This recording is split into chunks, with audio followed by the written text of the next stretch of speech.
அறத்தின் வழி நின்று வழிபடுத்த இனத்திற்கான ஒரு ஊடகம் வள்ளுவம். சப்ஸ்கிரைப் செய்து உறுதுணையாகுங்கள், பொருளாதாரம் கொடுத்து பெருந்துணையாகுங்கள். வள்ளுவம் நேயர்களுக்கு வணக்கம். அரசியல் பேசு நிகழ்ச்சிக்கு உங்களை வரவேற்பதில் மகிழ்ச்சி. என்று நம்மோடு இணைந்திருக்கிறார் மூத்த பத்திரிகையாளர் திருசத்தி சுந்தரராமன் அவர்கள். சார் வணக்கம். சார் வணக்கம் ராபின்சன், சொல்லுங்க. நல்லா இருக்கீங்களா சார்? நல்லா இருக்கேன். நாடு நல்லா இருக்கான்னு தெரியல. சரி, பார்ப்போம். முன்னாள் அமைச்சர் திரு அனிதா ராதாகிருஷ்ணன் அவர்கள் கைது செய்யப்பட்டிருக்கிறார். முதல்வர் விஜய் குறித்து அவதூறாக பேசியதாக கொடுக்கப்பட்ட புகாரின் அடிப்படையில் முன்னாள் அமைச்சர் அனிதா ராதாகிருஷ்ணன் கைது செய்யப்பட்டிருக்கிறார். அதே நேரத்தில் செந்தில் பாலாஜியும் அவருடைய சகோதரர் அசோக்குமார் அவர்களையும் வலைவீசி தேடிக்கொண்டிருக்கிறது காவல்துறை. குறிவைத்து திமுகவினுடைய முக்கிய புள்ளிகளை குறிவைத்து தாக்குகிறதா தாவேக்கா என்ற ஒரு கேள்வியும் எழுகிறது. எப்படி பார்க்குறீங்க? அனிதா ராதாகிருஷ்ணன் அவர்கள் தூத்துக்குடியிலேயே எங்கேயோ வச்சு பேசியிருக்காரு. பேசினதில் முதல்வர் விஜய் அவர்களை கொஞ்சம் ஒருமையாகவும் ஒரு ஒரு ஒரு ஒரு என்ன சொல்கிறது, மரியாதை குறைவாகவும் பண்பாடற்ற முறையிலும் பேசியிருக்கேன். இப்போ திமுகவில் அப்படி பேசுறது ஒன்றும் பெரிய ஆச்சரியமான விஷயம் இல்லை. ஆனால் அதற்கு பொதுவாக அந்த மாதிரி பேசும்போது பல சமயங்களில் அரசியலில் நம்ம ஏதோ திமுகவில் மட்டும்தான் அப்படி பேசுவாங்கன்னு சொல்ல, அரசியல்னு வந்துட்டாலே அப்படி தான். இந்த பண்பாடு நாகரிகெல்லாம் தூக்கி எறியப்படுவது இயல்பு.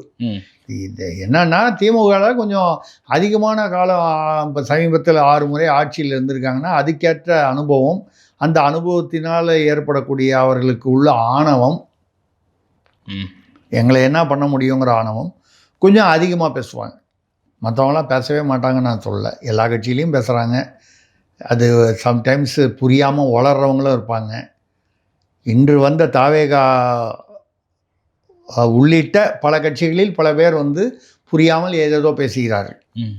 எப்படி அதை பின்னால் அது திரும்புன்றதெல்லாம் அந்த இதெல்லாம் இல்லாமல் இன்றைக்கி அந்த பேசி கைத்தட்டல் வாங்கணுங்கிற மாதிரி தான் பேசுகிறாங்க. அந்த மாதிரி பேசும்போது இவர் பேசியிருக்காரு. ஒரு முன்ஜாமீன் கேட்டிருந்தாரு, தள்ளுபடியாச்சு. முன்ஜாமீன் கேட்டு தள்ளுபடியானாலே கைதாகும் ஒரு ஆபத்து இருக்கிறது. அந்த இது பிரகாரம் இப்போது வந்திருக்காரு. இதுக்கப்புறம் அவருக்கு பிணை கொடுக்குறாங்களா, 14 நாள் ஜுடிஷியல் கஸ்டடின்னு கொடுப்பாங்க. அதுக்கப்புறம் பெயிலுக்கு மூவ் பண்ணணும், வருவார். வெளியில் வராமல் போக முடியாது. இப்போது ரைட்டு. அதுக்கப்புறம் அந்த வழக்கு இது ஒரு பக்கம். செந்தில் பாலாஜி அவர் எம்ஜிஆர் நடித்த படமாக சொல்லணும்னு பார்த்தா மதுரை வீரன் இல்லை, அவர் கோவை கரூர் வீரன்.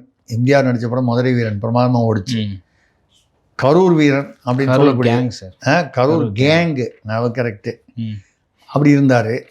இப்போ என்னன்னு கேட்டால் அதே எம்ஜிஆர் படத்தில் இன்னொரு படம் வந்ததுன்னு நினைக்கிறேன், மர்மயோகி. கரூர் வீரர் இப்போ மர்மயோகி ஆகிட்டார். ஏன்னா இப்போது 2-3 நாளாக அவரை தேடிக்கிட்டு இருக்காங்க, காணலன்றாங்க. போன வாரம் கூட அவர் வீட்டு வாசலில் போய் போலீஸ், மாநில போலீஸ், ஈடி இல்லை. அந்த வகையில் பார்த்திங்கன்னா இது ஏதோ ஒரு ஒரு ஒரு வாரம் 10 நாளாக செந்தில் பாலாஜிக்கு குறிவைக்கப்படுகிறது. குறிவைக்கப்படுவதற்கு காரணம் 2 விதமாக சொல்லலாம். ஒன்று, சமீபத்தில் இவர் போகிறாரு, நம்ம முதல்வர் கரூருக்கு போகிறார். இந்த நிகழ்வுக்கு அப்புறம் இப்போ தான் கரூர் போகிறார். ஜூலை 10ஆம் தேதி போகிறதா சொல்லியிருக்காரு. போகும்பொழுது கண்டிப்பாக அவர் செந்தில் பாலாஜியை குற்றம் சாட்டி தான் பேசுவார், எதிர்பார்க்கலாம். ஏன்னு கேட்டால் சிபிஐ விசாரணையிலேயே செந்தில் பாலாஜினால தான் இந்த நெரிசலும் பிரச்சனையும் வந்தது. காவல்துறை குறுகலான இடம் கொடுத்தாங்கன்னு 2 தான் அந்த சிபிஐயில் ஆதவர்ஜுனா போய் ஆதவர்ஜுனா மற்றவர்கள் நிர்மல்குமார் யாரெல்லாம் அங்கே போய் ஆஜரானாங்களோ அவங்க பேரில் வழக்கு போடப்பட்ட போது அவங்க சொன்னது ஒன்று, காவல்துறை எங்களுக்கு வேறு இடம் கொடுக்கல, குறுகலான இடத்த கொடுத்துட்டாங்க. அது ஓரளவுக்கு உண்மைதான் அது. ஏன்னா அதுக்கு முன்னால் முச்சந்தியில் 10 நாள் முன்னால் முதல்வர் ஸ்டாலின், அப்போ இருந்த முதல்வர் ஸ்டாலின், உதயநிதி ஸ்டாலினுக்கு இடம் கொடுத்தாங்க. அதை கொடுத்துருந்தால் ஒரு கால் இது நிகழாமல் இருந்திருக்கலாம். அதே சமயம் விஜய் தரப்பிலையும் 4 மணி நேரம் தாமதமாக வந்தார்கள் என்ற குற்றச்சாட்டுகள், புகார்கள் இருக்குது. நீங்கள் இதுக்குள்ளே போகாதீங்க, நெரிசல் வரும்னு சொல்லி அவங்க கேட்கலன்னு சொல்லி திமுக அரசு காவல்துறை அப்பொழுது சொன்னார். இதில் எது உண்மை என்பதெல்லாம் சிபிஐ விசாரணையில் தான் தெரிய வரும். ஆனால் மக்களை இப்பொழுது எதிர்நோக்கப் போகிறார், கரூர் மக்களை.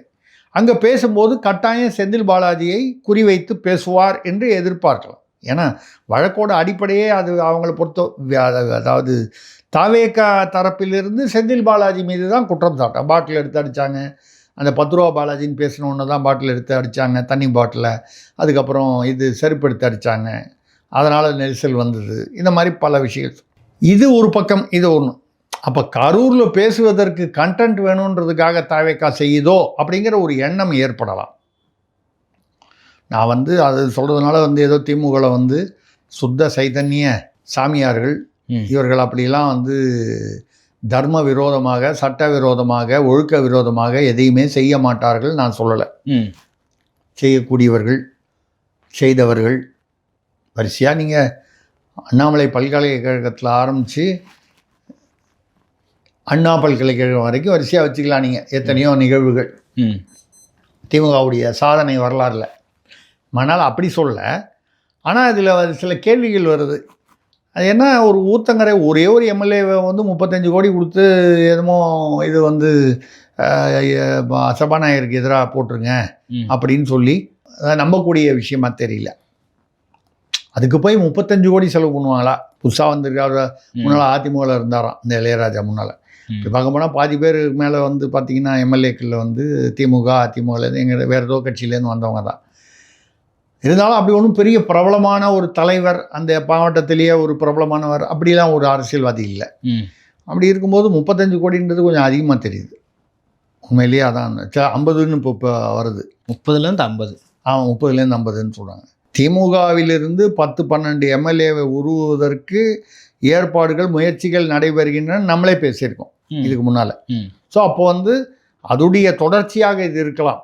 அதை செந்தில் பாலாஜி வழியாகவும் ஏவாவேலு வழியாகவும் தான் நடத்துகிறாங்க அப்படிங்கிறதையும் சில நிகழ்வுகளை நான் பேசியிருக்கேன். அது முயற்சி நடக்கிறதுன்னு. அப்படி பார்க்கும்பொழுது இப்பொழுது செந்தில் பாலாஜி அவர்களை குறிவைப்பது அது ஆட்டோமேட்டிக்காக ஒன்று. இன்னொன்று, ஏவாவேலுவை குறிவைக்கிறார்கள் என்பது இப்போ தான் 3.72 அந்த வழக்கு பார்த்தீங்கன்னா ஆக்சுவலாக புது வழக்கு இல்லை. 2022 அறப்போர் இயக்கம் கொடுத்த புகார் இருந்தது. இப்போ அதிமுக அரசு கண்டுக்கல, இப்போ தான் எடுக்கிறாங்க. பழைய வழக்கை தூசி தட்டி எடுக்கிறார்கள் என்றால் அவர்கள் குற்றமே செய்யவில்லை, நிரபராதிகள் என்ற அர்த்தத்தில் அவங்கள சொல்லலாம், ஏவாவேலுவையோ செந்தில் பாலாஜி. நான் சொல்கிறது தூசி தட்டி எடுக்கிறார்கள் என்றால் ஏதோ ஒரு என்ன சொல்கிறது, ஒரு டார்கெட் பண்ணி இருக்கு, குறிவைத்து.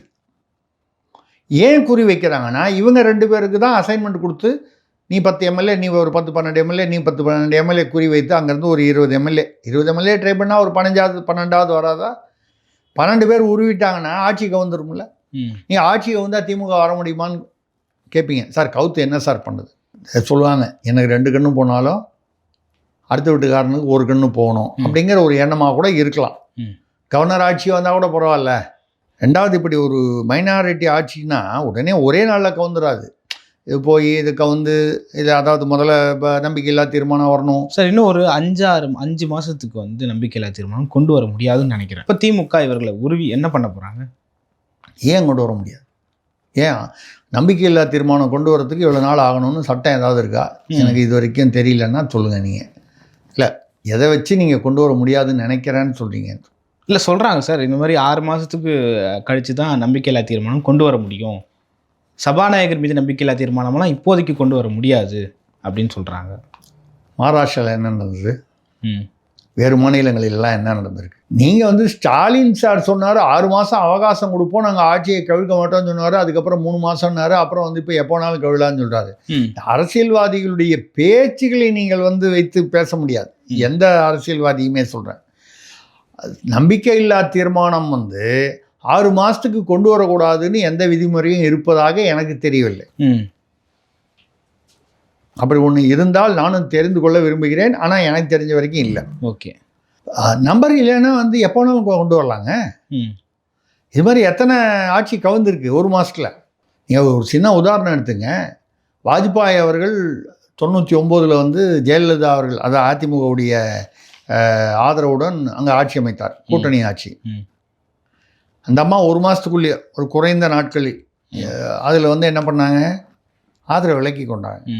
நம்பிக்கையில்லா தீர்மானம் கொண்டு அந்த ஆட்சியை கவிழ்ப்பதற்கு முன்னால் திமுக முந்தி கொண்டு நாங்கள் ஆதரவு தருகிறோம்னு சொல்லிட்டாங்க. நீங்கள் நம்பிக்கையில்லா தீர்மானம் கொண்டு கவுக்கணுன்றது ஒரு ப்ராசஸ்ஸு. சில சமயங்கள் என்ன பண்ணுவாங்கன்னா, நம்பிக்கையில்லா தீர்மானம் கொண்டு அதனால் ஆட்சி கவிழ்ந்தால் அது ஒரு அவமானம் என்பது இதுதான் நடக்கும்னு தெரிஞ்சால் அவங்களே ராஜினாமா பண்ணிட்டு போயிடுவாங்க. வாஜ்பாய் உதாரணம் நான் கொடுத்ததுக்கு வந்து அதிமுக விலக்கி கொண்ட உடனே திமுக போய் அது வரைக்கும் மதவாத கட்சின்னு சொன்ன பாஜகவுடன் விசிகாவையும் சேர்த்து கொண்டு அப்போ போய் தேர்தலில் நின்று அவங்களோட கூட்டணி சேர்ந்து ஜெயிச்சு கூட்டணி ஆட்சியில் இருந்தாங்க. இது ஒரு உதாரணம். இந்த பக்கம் தமிழ்நாட்டு உதாரணம் எடுத்துக்கிட்டிங்கன்னா, எம்ஜிஆர் அவர்களுடைய மறைவுக்கு பிறகு ஜானகி அம்மாள் அவர்கள் வந்து ஒரு 13 நாளாக என்னமோ முதலமைச்சராக இருந்தாங்க. ஆரம் வீரப்பன்லாம் அவங்களுக்கு கூட இருந்து உதவி பண்ணாங்க அப்போ. ஆனால் கட்சி பிளவுபட்டது. அதாவது ஜானகி அம்மாள் அணியிலிருந்து அப்போவே ஜெயலலிதா அணின்னு ஒன்று ஆரம்பிச்சிருச்சு. அந்த அணியிலிருந்து இந்த அணிக்கு நிறைய பேர் வர ஆரம்பிச்சிட்டாங்க. நம்பிக்கையில்லா தீர்மானம் வரக்கூடிய ஒரு நிலைமையில் நம்பிக்கையில்லா தீர்மானம் வந்தால் அது ஆட்சி பிழைக்காது என்ற ஒரு நிலையில் ஜானகி அம்மாள் பதவி விலகினார். அதுக்கப்புறம் தேர்தல் வந்தது, அதெல்லாம் பின்னால் வந்து வரலாறு. இந்த நம்பிக்கையில்லா தீர்மானம் நீங்கள் சொல்கிறதுல 6 மாதம் வரக்கூடாதுன்னா ஜானகி அம்மாள் 6 மாதம் அமைச்சராக இருந்திருக்கணுமே. நான் உங்களுக்கு புரிய வைக்கிறதுக்காக அந்த உதாரணம் சொல்றேன். அப்படியா இருந்தால் 6 மாதம் வரைக்கும் அவங்களுக்கு அந்த ஆட்சி நிலைத்திருக்கணுமே. 13 நாள்லேயோ ஏதோ ஒரு குறைந்த நாட்களில் வந்து நடந்தது. அப்போ எப்போ வேணாலும் வரலாம், வருமா வராதான்னு தெரியாது. ஆனால் நம்பிக்கையில்லா தீர்மானத்தில் இந்த ஆட்சியை வந்து அப்படி வந்து வெளியேற்றிவிட முடியாது என்று நீங்கள் சொன்னால் அதை நான் ஏற்றுக்கொள்கிறேன். ஏன் ஏற்றுக்கொள்கிறேன்னா ஒரே வார்த்தை, சிம்பிள். இப்போது அதிமுக பிளவுபட்டு இருக்கிறது. பிளவுபட்டு இருக்கிறது என்று சொல்வதை விட சிதைந்து விட்டு இருக்கிறது. நிறைய பேர் வந்துட்டாங்க. ஏற்கனவே 4 பேர் வந்தாங்க. இப்போது 2 விஜயபாஸ்கர்கள் வந்துட்டாங்க. அது வந்தது ஒரே தமாஷு. 15,000 பேர் வருவாங்கன்னு சொல்லி 2,000 பேர் வந்து இந்த 2,000 பேரும் அவர் விஜய் அவர்கள் வரல, ஆதவர்ஜுனா இவங்க அவர் பேர் என்ன புஷியானந்த் இருந்தாங்க. இவனை பார்த்து அடுத்த நிகழ்ச்சி ஆரம்பித்த 10 நிமிஷத்துலலாம் அங்கே பிரியாணி போடுறாங்கன்னு சொல்லிட்டு 1500 பேர். சார் இது ட்ரைலர் தானா சார்? இதுக்கு வாங்க, கரூருக்கும் விராலிமணிக்கும் வாங்க. இதே பிரியாணியே மிச்சம் இருக்கிறது அங்கே போடுவாங்களா? இல்லை, எனக்கு தெரியல. எனக்கு நீங்கள் என்ன சொல்ல வரீங்கன்னு புரியல. 15,000 பேர் 10,000 பேருக்கு பிரியாணி பண்ணி வச்சுட்டு 2,000 பேர் தான் வந்தாங்க, அவங்க சாப்பிட்டாங்க. பாக்கி 8,000 பேர் பிரியாணி மீந்து போச்சு. இந்த பிரியாணியை கரூரில் போடுவார்களா? நீங்கள் சொல்கிறத பார்த்தா ராபின்சன் பேச்சை கேட்டால் வந்து 41 பேர்ல இன்னும் நிறைய பேருக்கு அவர் ஏதோ வச்சிருவார் போல தெரியுது. அப்படி அந்த பிரியாணி புதுசாக பண்ணி போடுவாங்கன்னு எதிர்பார்க்கலாம். அது போடட்டும். நம்ம சொல்கிறது என்னென்னா, நேற்று எதிர்பார்த்த கூட்டம் 10,000 15,000 சொன்னாங்க, 2,000 வந்தது. வந்ததும் 10 நிமிஷத்துலேயே வந்து இதிலலாம் எல்லா டிவிலையும் சேனலில் பார்த்துருப்பீங்க, தூங்கிட்டு இருந்தான். இது ஒன்றும் புதுசு இல்லை. உதயநிதி ஸ்டாலின் அவர்கள் பேசிகிட்டு இருக்கும்போதே தரையில் உட்காந்து ரம்மி ஆடினது, சேர் காலியாக இருந்ததெல்லாம் வந்து நடந்திருக்கு. அதாவது திமுக ஆட்சியிலையும் நடந்திருக்கு. அதே மாதிரி இப்போவும் பார்த்தீங்கன்னா நம்மால் வந்து யார் ஆட்சி பண்ணாலும் உண்மையிலேயே வந்து திமுக ஆட்சியா அதிமுக ஆட்சியா தவேக ஆட்சியாங்கிறது இல்லை. தமிழ்நாட்டில் எந்த ஆட்சி நடைபெறுகிறது என்றால் பிரியாணி ஆட்சி நடைபெறுகிறது. எந்த கட்சி ஆட்சி வந்தாலும் எந்த தலைவர் வந்து பேசினாலும் பிரியாணி போடுறாங்கன்னு சொன்ன உடனே துண்டை காணும் துணியை காணும்னு அங்கே போய் நிற்கிறான்னா உண்மையிலேயே தமிழ்நாட்டை ஆட்சி செய்வது திமுக இல்லை, அதிமுக இல்லை, தவேக இல்லை. பிரியாணி தான் தமிழ்நாட்டை ஆட்சி செய்கிறது. சரி, ரைட்டு. தமிழனுடைய தலையெழுத்து. எப்படி எவ்வளவோ பெயர் பெற்ற தமிழன், விஞ்ஞானத்திற்கும் அறிவுக்கும் வந்து பல விஷயங்களுக்கும் வந்து பெயர் பெற்ற பண்பாட்டு கலாச்சாரத்துக்கு புகழ்பெற்ற தலைவன், எங்கிருந்தோ வந்த ஒரு பிரியாணி என்பது தமிழ்நாட்டு உணவு அல்ல. இங்கேருந்து அது மாதிரி எவ்வளோ வெளியிலேருந்து உணவு இங்கே வந்திருக்கு, தப்பில்லை. ஆனால் பிரியாணிக்கு இப்படி அலையக்கூடிய தமிழர்கள்னு ஒரு பேர் நமக்கு கெட்டு போயிடுச்சு பாருங்கள், அதுதான் எனக்கு வருத்தம்.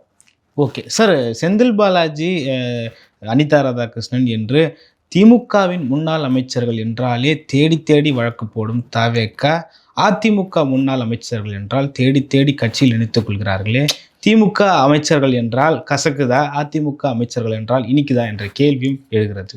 இதை ரொம்ப அநியாயமாக பேசுகிறீங்க. நீங்கள் எங்களுடைய அமைச்சர் இல்லை, உங்களுக்கும் சேர்த்து தான் நம்முடைய அமைச்சர், ஏன்னா பொதுவான எல்லாருக்கும் தானே. ஆதவர்ஜுனா என்ன சொல்லியிருக்காரு, அதிமுகவை வைத்துத்தான் நாங்கள் எங்களது கட்டமைப்பை எங்களால் முழுதாக கட்டமைக்க முடியும். எது? தாவேகாவில். நான் வீடு கட்டுறேங்க. ஓகே, எனக்கு வீடு கட்டணும்னு ஆசையாக இருக்குது. நான் வீடு கட்டணும், முதல்ல கல் வச்சுட்டு நான் கிரகப்பிரவேசம் பண்ணிட்டேன். இன்னும் வந்து அதாவது புதுமனை புகு விழா பண்ணிட்டேன். ஆனால் வீடு வந்து இன்னும் செவரு தான் இருக்கே தவிர ஜன்னல் வாசகதவெல்லாம் ஒன்றும் சரியாக வைக்கல போல் வரல, ம் கூரையும் இல்லை. இப்போ நான் என்ன பண்ணுறேன், உங்கள் வீட்டிலேருந்து ஜன்னலை உடைச்சி கதவை உடைச்சி இன்னும் எதெல்லாம் உடைக்க முடியுமோ வெடிச்சு எங்கள் வீட்டில் கொண்டாந்து அதை வந்து ஃபிக்ஸ் பண்ணிக்கிறேன். ம் இதற்கு பெயர் நீங்கள் குதிரை பேரம்னு சொல்லுங்கள், கொள்கை மாற்றம்னு சொல்லுங்கள், என்ன வேணால் சொல்லுங்கள். இல்லை வேறு ஒரு ஏதாவது ஒரு மொழியில் சொல்லுறதா இருந்தால் இதை சில பேர் வேறு மாதிரி சொல்லுவாங்க. உங்கள் வீட்டிலேருந்து நான் வந்து ஜன்னலையும் கதவையும் எடுத்துக்கிட்டு வந்து எங்கள் வீட்டில் வச்சுக்கிட்டேன்னா அதுக்கு பேர் வந்து வேறு ஒரு அர்த்தமும் வரலாம். விருப்பப்பட்டு வரவர்களை எப்படி குதிரை பேரம்னு சொல்ல முடியும்? எதை பார்த்து விருப்பப்பட்டு அவங்க வந்து எடப்பாடியோட தலைமை பிடிக்கலன்னா தேர்தலே நின்றுக்கூடாது. நான் எடப்பாடிக்கு சப்போர்ட்டெல்லாம் சொல்லலை. எடப்பாடியோடைய பிடிவாதம் தான் அவரை வந்து அவரையும் அவருடைய கட்சியையும் அழித்ததற்கு காரணம் அவருடைய பிடிவாதம் தான் தேர்தலுக்கு பல மாதங்களுக்கு முன்னாலேருந்து சொல்லிக்கிட்டு இருக்கேன். இப்போவும் அதே தான் சொல்கிறேன். ஸோ நான் எடப்பாடிக்கு ஏதோ ஆதரவு அதெல்லாம் ஒரு மண்ணாங்கட்டி கிடையாது. நான் சொல்கிறது என்னென்னால் விருப்பப்பட்டுன்னா என்ன, ஒன்று பணம், இல்லை பதவி எதிர்பார்ப்பு, இது ரெண்டும் இல்லாமல் வேறு என்ன கொள்கை மாற்றம்? இந்த 4 பேர் ஜெயித்தாங்களே, இசை சுப்பையா, மரகதம் குமாரவேல், தேர்தலில் நின்று ஜெயிச்சு பதவி பிரமாணம் ஏற்றுக்கொண்டீர்கள் அல்லவா? அப்போ கொள்கையை பிடிக்கலன்னா பதவி பிரமாணம் ஏற்றுக்கொண்டு இருக்கக்கூடாது அல்லவா? நீங்கள் பதவி பிரமாணம் ஏற்றுக்கொள்ளும் பொழுது உங்களுக்கு அந்த கொள்கை வித்தியாசம் தெரியலையா? எடப்பாடி வந்து தலைமையில் தவறுகள் இருக்கின்றன, ஆமாம் இருக்கலாம் தான் நம்மளும் சொல்கிறோம். இருக்கிறதோ என்று தான் தோன்றுகிறது. தலைமை எடுத்த பல முடிவுகள் தவறு. சரி, அவர் வந்து திமுகவுடன் தீய சக்தி திமுகவுடன் கூட்டணி சேருவது தான் எங்களுக்கு பிடிக்கவில்லை. ஆமாம். என்னைக்கு அது நடந்தது? மே 10க்கு முன்னால் தானே. ஆமாம், மே 10 இவங்க ஆட்சியே ஏற்றுக்கிட்டாங்க. ஸோ அது மே ஒரு 5 தேதி வாக்கில். அப்போவே அந்த அந்த உங்களுக்கு தெரிஞ்சது இல்லை, மே 5ஆம் தேதி இல்லை 10ஆம் தேதிக்குள்ளே அப்போவே பேசாமல் ரிசைன் பண்ணியிருக்கலாமே. அதுக்கே 2 மாதம் வெயிட் பண்ணிங்க. நெகோசியேஷனா, பேரமா? நீங்கள் கொள்கை மாற்றணும் இல்லை வந்து எடப்பாடி செய்தது அந்த தலைமை வந்து செய்தது தவறு அப்படின்னு சொன்னால் அதில் நியாயம் இருக்கிறது, பெரும்பாலும் நியாயம் இருக்கிறது என்று தான் நம்ம சொல்கிறோம். நம்ம வந்து அதுக்கு எதிர்கருத்து சொல்ல. ஆனால் எப்போ பண்ணியிருக்கணும்? என்னது திமுகவுடன் கூட்டணியா? எடப்பாடி வந்து முடிவெடுத்து அவர் வந்து 47 பேரையும் கூப்பிட்டு ஒரு கூட்டம் போட்டார். அந்த கூட்டத்தில் அவர் இதை பற்றி பேசியதாக சி.வி. சண்முகம் அவர்கள் வெளியே சொல்லியிருக்கிறார். இப்போ நீங்கள் சொல்வீங்க, இல்லை சார் விஜயபாஸ்கர் அந்த சமயத்துலலாம் எங்கேயோ துபாயில் இருந்தார், இப்போ தான் அவருக்கு தெரிஞ்சுது அப்படின்னு சொல்ல முடியாது. நீங்கள் இந்த 47 பேரில் அவரும் எம்எல்ஏவாக அட்டன் பண்ணியிருக்காரு. சி.வி. சண்முகம் சொல்கிறாரு அந்த கூட்டத்தில் இது பேசப்பட்டதுன்னு சொல்கிறாரு. அப்போ பேசப்பட்டதுன்னும் போதே வெளியில் வந்திருக்கலாமே. தீய சக்தி திமுகவுடன் சேருவது வந்து நம்ம கொள்கைக்கு எம்ஜிஆருக்கு எதிரானது, ஜெயலலிதாவுக்கு எதிரானது. ஆமாம் ஒத்துக்கிறோம். ஆனால் என்றைக்கு வந்திருக்கணும்? பேசின மறுநாள், அன்றைக்கோ மறுநாளோ வந்திருக்கணும். சார், கூடுதலாக ஒரு விஷயத்தையும் விஜயபாஸ்கர் அவர்கள் சொல்கிறாரு. மக்கள் ஆதரவை வந்து நம்ம வந்து புறக்கணிக்கக்கூடாது, தாவேக்காவுக்கு நம்ம ஆதரவு கொடுக்கணும்னு சொல்லிட்டு நாங்கள்லாம் வலியுறுத்தணும். தேர்தலுக்கு முன்னாடியும் வலியுறுத்தணும், தேர்தலுக்கு பிறகும் வலியுறுத்தணும். அதை எடப்பாடி பழனிசாமி புரிஞ்சிக்கவே இல்லை. இல்லைங்க, எடப்பாடி பழனிசாமி தவறு, அந்த தலைமையில் முடிவெடுத்துக்கெல்லாம் தவறுன்னு சொல்லிட்டோம். இப்போ விஜயபாஸ்கர் ஒரு கேள்வி கேட்டார், மறுபடியும் ஒரு தடவை சொல்லுங்கள். தாவேக்காவோடு கூட்டணிக்கு போவோம், தேர்தலுக்கு பின்னாடியும் தேர்தலுக்கு முன்னாடியும் வலியுறுத்தணும். சரி, அவர் கேட்கல. அப்போ தேர்தலுக்கு முன்னாலேயே நீங்கள் ராஜினாமா பண்ணிட்டு தாவேக்கா வந்திருந்தால் செங்கோட்டையை போனார்ல. நம்ம செங்கோட்டையை செஞ்சது ரைட்டாக தப்பான்னு சொல்ல. அன்றைக்கி ஏதோ ஒரு காரணமாக ஒரு முடிவு எடுத்தார். அந்த முடிவு அவர் வந்து அவருக்கு அது சரியாக அமைந்து விட்டது, இல்லை அதிர்ஷ்டமாக அமைந்து விட்டது. இல்லைன்னா அவர் வந்து அமைச்சராக இருக்க முடியாது. ஓகே, இல்லையா? அதே மாதிரி நீங்களும் எடுத்துருக்கலாமே. செங்கோட்டையன் போன போதே நீங்களும் தேர்தலுக்கு முன்னாலேயே போயிருக்கலாமே. தாவேகாவுடன் கூட்டணின்னு சொல்லி அவர் வந்து இல்லைன்னு சொன்னார்ல, அந்த க்ஷணத்திலேயே செங்கோட்டையனை போன்று நீங்களும் முடிவு எடுத்திருக்கலாமே. ஒன்று. இன்னொன்று என்ன சொன்னீங்க, மக்கள் வந்து தாவேகா ஆட்சியை தேர்ந்தெடுத்துக்கிறார்கள், முழு அவளுக்கு எண்ணிக்கை கொடுத்துட்டாங்களா? சிங்கிள் மெஜாரிட்டி வந்துருச்சு. சிங்கிள் வந்துருச்சு. இப்போ சிங்கிள் மெஜாரிட்டி யார் வராங்களோ அவங்க பக்கம் எல்லா கட்சியும் போயிடணுமா? இதுதான் அரசியலா? இப்போ போன தடவை வந்து திமுக ஜெயிச்சது 2021. ஓகே, எவ்வளோ சீட் வாங்குச்சு? மெஜாரிட்டி தனியாக வாங்கினாங்க. தனியாக வாங்கினாங்க, தனிப்பட்ட முறையில் மெஜாரிட்டி வாங்கினாங்க. அப்போ நீங்களாம் அதிமுகலேருந்து மக்கள்லாம் வந்து திமுக தான் விரும்புகிறாங்கன்னு சொல்லி இதே விஜயபாஸ்கர்கள்லாம் வந்து அப்போ திமுகவில் போய் சேர்ந்துருக்க வேண்டியதானே? நீங்கள் சொல்கிற அந்த ரூல் பிரின்சிபல் பிரகாரம் மக்கள் தாவேக ஆட்சியை விரும்பினார்கள் என்பதால் நாங்களும் வந்து சேர்ந்து விட்டோம்னா, மக்கள் 2021 திமுக ஆட்சியை விரும்பினார்களே, அன்னைக்கு திமுகவில் ஏன் போய் சேரல? இன்னொன்று, நீங்கள் எந்த சின்னத்தில் நின்று, எந்த கட்சியில் என்ன சின்னத்தில் நின்று விஜயபாஸ்கர்கள், உதாரணத்துக்காக தான் அவங்க 2 பேர் சொல்கிறோம், இப்போ சமீபத்தில் வந்த உதாரணம், இது மற்றவங்களுக்கும் பொருந்தும், ஏற்கனவே வந்தோம். நீங்கள் வந்து எந்த சின்னத்தில் நின்னீங்க? ரெட்டை இலை. எம்ஜிஆர் ஜெயலலிதா அவர்கள் பயன்படுத்திய ரெட்டை இலை. எடப்பாடி அவர்கள் தலைமையில் நின்னீங்க. மக்கள் தாவேக சார்பில் நின்றவரை, இல்லை மற்ற கட்சிகள் சார்பில் நின்ற திமுக, தாவேக, நாம் தமிழர், 4 முனை போட்டி தானே. இவங்க 3 பேரையும் ஏதோ ஒரு வகையில் 2வது 3வது யார் வந்தாலும் 4 பேரில் 3 பேரை தோற்கடித்து தான் விஜயபாஸ்கர்களை தேர்ந்தெடுத்திருக்கிறார். உங்கள் தொகுதி மக்களுடைய, தமிழ்நாட்டு மக்கள்லாம் வந்து தாவேகாவை தேர்ந்தெடுத்தார்கள் என்று தமிழ்நாட்டு மக்களுக்கு கொடுக்கும் முக்கியத்துவத்தை, கவனத்தை உங்கள் தொகுதியில் உங்களை நம்பி இரட்டை இலைக்கு ஓட்டு போட்டு உங்களை ஜெயிக்க வைத்தார்களே, அந்த மக்களுக்கு துரோகம் இல்லையா? அப்போ தாவேகால அந்த மக்கள்கிட்ட கேட்டிங்களா? அதுக்கு தான் 20 நாள் நேரம் எடுத்துட்டு மக்கள்கிட்ட ஆலோசனை பண்ணி பேசிட்டு மக்களுக்கு புரிய வச்சுட்டு தாவேகால இணைஞ்சார். எவ்வளோ பேர் அந்த மீட்டிங் அட்டன் பண்ணாங்க? 100 பேர் அட்டன் பண்ணாங்க. அவருடைய விஜயபாஸ்கர் ஒரு மீட்டிங் போட்டு அதுலேயும் குறிப்பாக 2 பேர் வந்துட்டு பேசுகிறாங்க. அந்த வீடியோ எடுத்து பாருங்கள். அது பார்த்தாலே தெரியும், அது விஜயபாஸ்கருடைய ஆதரவாளர். விஜயபாஸ்கர் என்ன முடிவு எடுத்தாலும் அவர் மூலமாக வெளிப்படுத்துவார். நீங்கள் மொத்தம் எவ்வளோ பேர் ஓட்டு வாங்கினார் விஜயபாஸ்கர்? ஒரு 70,000 ஓட்டு வாங்கியிருப்பாரா? சுமாராக, எனக்கு தெரியல, ஞாபகம் இல்லை எனக்கு. இது 70,000 மக்கள்கிட்டையும் நீங்கள் போய் கேட்டிங்களா? 70,000 மக்களும் அந்த கூட்டத்துக்கு வந்து, ஐயா விஜயபாஸ்கர் அவர்களே தாவேகாவிற்கு போங்கள் அப்படின்னு ஏதாவது ஒரு ரெஃபரண்டம், ஒரு தேர்தல் மாதிரி ஒரு மினி தேர்தல் நடத்தினாரா? இல்லை. இதெல்லாம் இந்த அரசியல்வாதிகள் பேச்செல்லாம் நம்பிக்கிட்டு கேள்வியெல்லாம் கேட்காதீங்க. இல்லை, எதுக்கு சொல்கிறேன்னா, நீங்கள் இன்றைக்கி இப்படி பதில் சொல்லுவாங்க. சப்போஸ் இவருக்கு இன்னும் ஒரு 6 மாதம் பொறுத்து இவருக்கு வந்து எந்த பதவியும் எதிர்பார்த்த பதவி கிடைக்கலன்னு மாறி போகிறாருன்னு வைங்க, அன்னைக்கு நான் விஜயபாஸ்கர் என்ற ஒரு தனிப்பட்ட நபரை பற்றி பேசலை, அரசியல்வாதிகள்னு பொதுவாக அன்றைக்கி பேசுகிற பேச்சு வித்தியாசமாக இருக்கும். இப்போ நம்ம கேட்குற கேள்வியே, ஊழலை ஒழிப்போம்னு சொன்னீங்க, யார்? தாவேகா. அது என்ன? மக்களுடைய பணத்தை தொட்டவர்களை விட மாட்டோம், தொடவும் விடமாட்டோம், தொட்டவர்களையும் விடமாட்டோம், அவர்களை கட்டி அணைத்து எங்களுடைய கட்சியில் இணைத்து கொள்வோம். இதுதான் சொல்ல வந்ததா?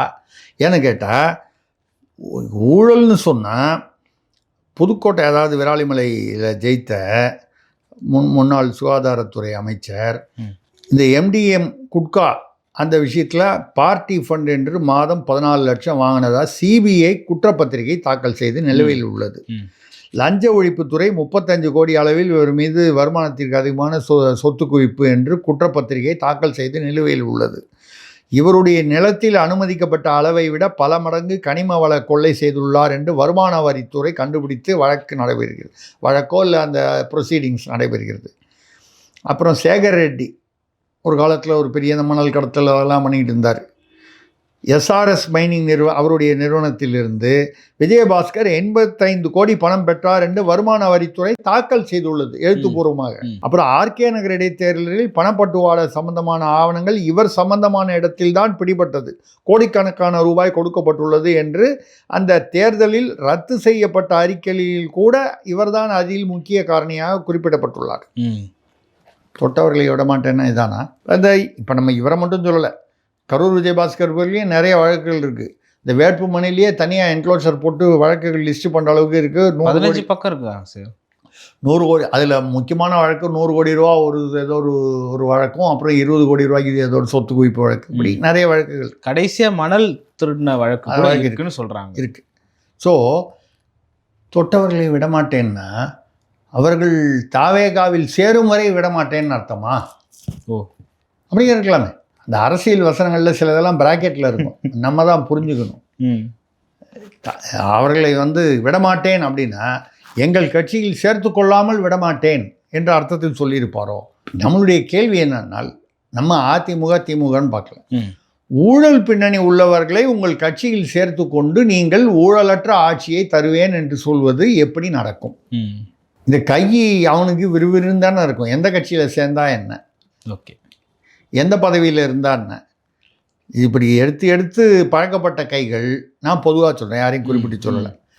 கை விறுவிறுன்னா அப்பப்போ ஏதாவது எடுக்கணும்னு தான் தோணும். ஊழல் செய்கிறவனுக்கு தொடர்ந்து ஊழல் செய்யத்தான் இருக்கும். ஏன்னா அந்த அனுபவமும் அதில் உள்ள தைரியமும். வழக்கு தானே பார்த்துக்கலாம். ஒரு வழக்கு வந்தவொடனே ஒரு அரசியல்வாதி திருந்திடுறாரா, அதெல்லாம் பார்த்துக்கலாம்ப்பா, யாருக்கிட்ட வருது, எந்த கோர்ட்டில் வருது அப்படின்னு தானே விசாரிக்கிறாங்க. வக்கீல் கூப்பிடு, இவரை கூப்பிடு, அவரை கூப்பிடு, இப்படி தானே. வழக்கு வந்ததுனால யார் கவலைப்பட்டாங்க? இப்போ நீங்கள் வந்து ஒரு விஷயம் என்ன தெரியுதுன்னா, தாவேக அரசு அரசியல் ரீதியாக அதிமுகவை ஏறக்குறைய காலி செய்து விட்டது. அவர் சொல்லிட்டாரு, அதை ஒரிஜினல் 60% வந்துட்டாங்க, பாக்கி இன்னும் 30% தான் சொன்னார். ஒரு 10% வந்து எடப்பாடி போனால் போது இருக்கட்டும், அவர் வச்சுக்கிட்டோன்னு விட்டார் போல் இருக்கு. ஓகே, எடப்பாடி ஏதோ முன்சாமின்னு கொஞ்சம் பேர் வச்சுருப்பார் அவர். அது வரைக்கும் அவர் வச்சுக்கிட்டோம் ஒரு 10%. ஏன்னா வந்து அதிமுகவை வைத்து தான் கட்டமைப்பு அதான் சொல்லட்டுமே, அந்த மாதிரிலாம் வந்து சொல்கிறாரு. இப்போ இவர்கள் மீது ஊழல் குற்றச்சாட்டு இருக்கும்போது இவர்களை வைத்து செங்கோட்டை மேலே ஊழல் குற்றச்சாட்டு இருக்க தான் இருக்குது. வாச்சாத்தி வழக்கு மட்டும் இல்லாமல் அதுவாவது வந்து அது ஊழல் இல்லை, அது வேறு விதமான வழக்கு, சட்ட ஒழுங்கு மற்ற வழக்குகளும் அவர் பேர்லேயும் இருக்குது. நம்ம செங்கோட்டையை சேர்ந்தது மட்டும் ரைட்டுன்னு சொல்ல. செங்கோட்டையனுக்கு வந்து ஒரு சின்ன வித்தியாசம் என்னன்னால், அல்லது பெரிய வித்தியாசம் சொல்லுங்கள், தேர்தலுக்கு முன்னாலேயே வந்துட்டார். ஓகே, காரணிகள் என்ன வேணாலும் இருக்கலாம். நீங்கள் தேர்தலுக்கு அப்புறம் அந்த 4 பேர் வந்தது 21 நாளில் வந்தாங்க. இந்த 21 நாளில் என்ன கொள்கை மாற்றம்? ஏன் அப்போ தேர்தலே நின்று இருக்க வேணாமே? எடப்பாடி தலைமை பிடிக்கல, அவருடைய கொள்கைகள் பிடிக்கல, அவர் எடுக்கிற முடிவுகள் பிடிக்கல, அது நின்று இருக்க வேணாம். நின்று பதவி பிரமாணம் எடுத்தும் போதாவது நான் எடுத்துக்க வேணாம், நான் மாட்டேன்னு சொல்லியிருக்கலாம். அதுக்கப்புறம் அவர் வந்து தாவேகா ஆட்சியில் அமரவிடக்கூடாது என்பதற்காக திமுகவுடன் கூட்டணி சேர்ந்து ஆட்சி அமைக்க முயற்சி செய்தார் என்பது பேசப்பட்டது. அவர் எடப்பாடி தரப்பிலிருந்து அது உண்மை இல்லைன்னு சொல்கிறாங்க. ஆனால் சிவி சண்முகம் உண்மைங்கிறாரு, பல பேர் உண்மைன்னு சொல்கிறாங்க. அது திருமாவளவனும் வந்து என்னை பொது வேட்பாளராக கூட மாயாவரத்தில் கேட்டாங்க, மன்னார்குடியில் கேட்டாங்க, சிங்கப்பூரில் கேட்டாங்க, சிலுக்குவார்பட்டியில் கேட்டாங்கன்னு அவர் வந்து பெருமையாக சொல்லிட்டு இருக்கார். ஆனால் ஆக மொத்தம் ஏதோ நடந்து இருக்கிறது, பேசப்பட்டிருக்கிறது. நேற்று கூட சிடிஆர் நிர்மல்குமார் அவர்கள் திமுகவும் அதிமுகவும் கூட்டணி சேர்வது விரைவில் நடக்கும் என்று எதிர்பார்க்கலாம். நம்ம வந்து நடக்காது, இவங்கெல்லாம் போய் சொல்கிறாங்கன்னு சொல்லலை. நம்மளுடைய கேள்வி, உங்களுக்கு எப்போ தெரிஞ்சுது? மே 5லேருந்து 10க்குள்ளே தெரிஞ்சு போச்சுல்ல. இந்த மாதிரி திமுகவுடைய தீய சக்தி திமுக, இவ்வளவு நாளாக நம்ம இருதுருவமாக இருக்கக்கூடிய திமுகவுடன் எதிர்த்து அவர்களுடனே கூட்டணி சேர்வது, இது வந்து கொள்கை ரீதியிலோ எம்ஜிஆர் ஜெயலலிதாவுக்கு துரோகம், அதுதானே இப்போ பேசுகிறீங்க. இது ஏன் 2 மாதம் முன்னால் தெரியல? அவ்வளோதான் கேள்வி. ஓகே, அப்போ 2 மாதமாக ஏதோ பேரம் பேசி இப்போ தான் அது படிஞ்சிருக்கா? சோபா செட்டு இப்போ தான் வீட்டில் புதுசாக வாங்கியிருக்கீங்களா? ஓகே, இல்லை ஒரு கால் எதிர்பார்ப்புகள் இருக்கின்றனவா? நம்ம விஜயை நோக்கி கேட்பது, இவரெல்லாம் ஊழல் பின்னணி இருக்கு, நீங்கள் நிரூபணமாகவில்லை. நாஞ்சில் சம்பத் கூட சொல்லியிருக்காரு, ஊழல்லாம் கோர்ட்டில் தான் நிரூபணம் ஆகணும், எங்களை பொறுத்த வரைக்கும் எண்ணிக்கை தான் முக்கியம். நம்ம மனசில் என்ன நினைக்கிறோமோ அதை நாஞ்சில் சம்பத்து நம்மளுடைய மனசாட்சியாக பேசிவிட்டார். ஊழல் பண்ணியிருந்தா கவலை இல்லை, அவன் கோர்ட்டில் போய் முடிவு பண்ணிக்கிட்டோம், அவன் குற்றவாளின்னா அன்றைக்கி பார்த்துக்கலாம், எனக்கு இன்றைக்கி எண்ணிக்கை தான் வேணும். அப்போ எண்ணிக்கைக்காக நீங்கள் எந்த நிலைக்கும் இறங்குவதற்கு தயாராக இருக்கிறீர்கள். அப்பொழுது உங்களுக்கு ஊழல் குற்றச்சாட்டு. அப்படி பார்க்க போனால் நான் திமுக ஆதரவாக பேசலை. திமுக தரப்புலையும் வந்து எல்லார் பேர்லேயும் வந்து அது வழக்கு நிலுவையில் தானே இருக்குது. ஈவன் வந்து பொன்முடி பேரில் கூட அந்த ஊழல் வழக்கில் அவருக்கு சிறை தண்டனை கொடுத்தது அவர் என்ன சொல்லுவார், மேல்முறையீடு பண்ணியிருக்குன்னு, மேல்முறையீட்டில் நான் நிரபராதின்னு வரலாமே, எல்லாரும் சொல்லக்கூடியது தானே. ஓகே, இது அதிமுகவுக்கு இது பொருந்தும் என்றால் இது திமுகவுக்கும் பொருந்தும். ஓகே, அவர்களுக்கு பொருந்தாது என்றால் இவர்களுக்கும் பொருந்தாது. அப்போ தாவேகாவின் நிலை வந்து அதிமுக என்றால் அது என்ன குப்பை சத்த ஊழல் எவ்வளோ மோசமாக இருந்தாலும் அவங்களெல்லாம் கூப்பிட்டு மடியில் வச்சுப்போம். திமுகவாக இருந்தால் நடவடிக்கை எடுப்போம். நான் திமுக மீது நடவடிக்கை எடுக்கக்கூடாது என்று சொல்லவில்லை, எடுக்க வேண்டும் என்று தான் சொல்கிறேன். ஆனால் ஒருதலை பட்சமாக உங்களுக்கு எண்ணிக்கை வேண்டும் என்பதற்காக அந்த பக்கம் ஊழலை ஒரு பக்கம் கட்டி அணைத்து கொண்டு, இது வேறு தான், நான் உதாரணம் சொல்ல போனால் அது வேறு ஏதாவது பர்சனலாக போயிடும். ஏகபத்தினி வேறு தானே இருக்கணும், நான் யாரையும் குறிப்பிட்டு சொல்லலை. நான் ஒரு கட்சியை மட்டும் சொல்கிறேன். ஏகபத்தினி விரதன் என்றால் ஒரு கொள்கை, ஊழல் எதிர்ப்பு கொள்கை என்றால் ஒரே ஒரு நிலையில் இருக்கும். ஓகே, அது அந்த பக்கம்னா வேற ஒரு, அது நாங்கள் சௌரியமாக வந்து அந்த கொள்கையை கொஞ்சம் நாங்கள் லீவ் விட்டுருவோம் அந்த கொள்கைக்கு, இந்த பக்கம் அதை வந்து கடுமையாக அனுசரிப்போம் என்றால் இது தவறு என்று தான் சொல்கிறோம். பல்வேறு கருத்துக்களை பகிர்ந்து கொண்டீங்க. மற்றும் ஒரு கால் சந்திப்போம். நன்றி சார். நன்றி, வணக்கம்.